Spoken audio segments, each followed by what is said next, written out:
এমন একটি ব্যক্তি সেই মমতাজ আজকে ধরা পড়েছে।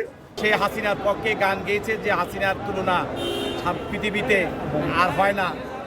ঘড়ির কাঁটায় তখন বিকেল 4টা বাজে। কড়া পুলিশ প্রহরায় ঢাকার চিফ মেট্রোপলিটন ম্যাজিস্ট্রেট আদালতের 7তলা থেকে লিফটে করে মমতাজকে নিচতলায় আনা হয়। তখন মমতাজকে ঘিরে ধরেছে উৎসুক আইনজীবী, জনতা ও গণমাধ্যম কর্মীরা। এ সময় মমতাজকে আদালতের সামনের রাস্তা দিয়ে দ্রুত হাঁটিয়ে হাজতখানার ভিতরে নিয়ে যায় পুলিশ।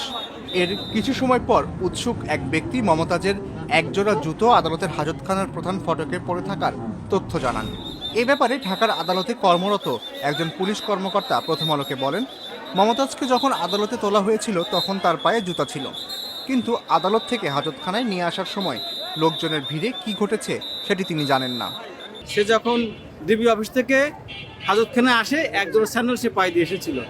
সেই স্যান্ডেল জোড়া সে আর পায়ে দিয়ে উপরে উঠতে পারেনি।